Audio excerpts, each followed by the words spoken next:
उसका प्रभाव हजारों वर्षों के लिए होता है। महर्षि वाल्मीकि ने कहा है, राज्यम 10 सहस्त्राणि प्राप्य वर्षाणि राघव, अर्थात राम 10,000 वर्षों के लिए राज्य पर प्रतिष्ठित हुए, यानी हजारों वर्षों के लिए राम राज्य स्थापित हुआ। जब त्रेता में राम आए थे तब हजारों वर्षों के लिए राम राज्य की स्थापना हुई थी। हजारों वर्षों तक राम विश्व पथ प्रदर्शन करते रहे थे।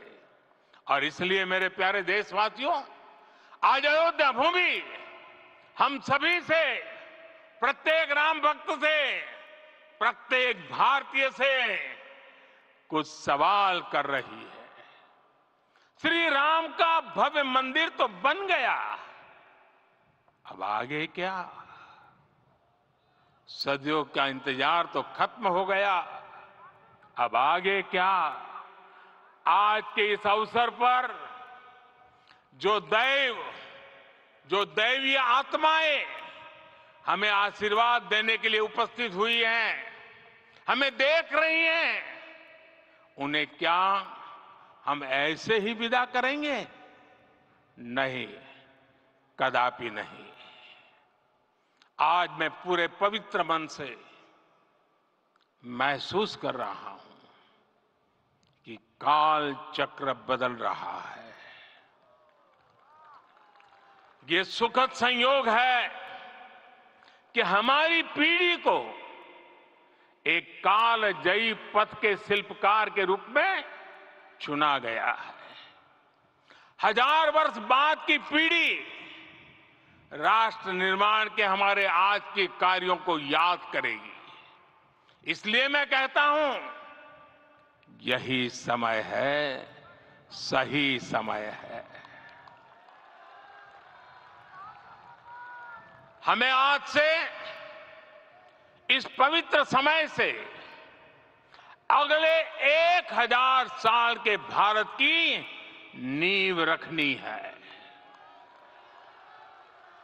मंदिर निर्माण से आगे बढ़कर अब हमें सभी देशवासी यहीं इस पल से समर्थ, सक्षम, भव्य, दिव्य भारत के निर्माण की सौगंध लेते हैं।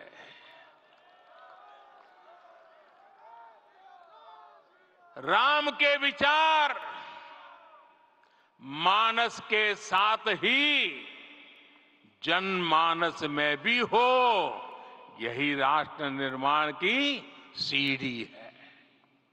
साथियों, आज के युग की मांग है कि हमें अपने अंतःकरण को विस्तार देना होगा। हमारी चेतना का विस्तार देव से देश तक, राम से राष्ट्र तक होना चाहिए। हनुमान जी की भक्ति, हनुमान जी की सेवा, हनुमान जी का समर्पण, ये ऐसे गुण हैं जिन्हें हमें बाहर नहीं खोजना पड़ता।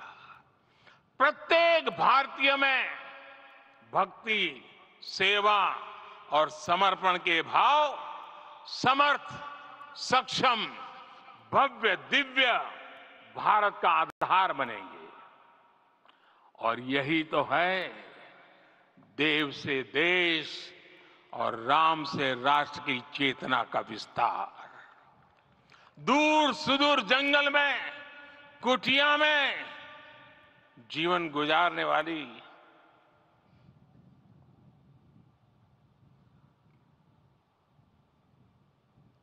मेरी आदिवासी मां शबरी का ध्यान आते ही अप्रतिम विश्वास जागृत होता है।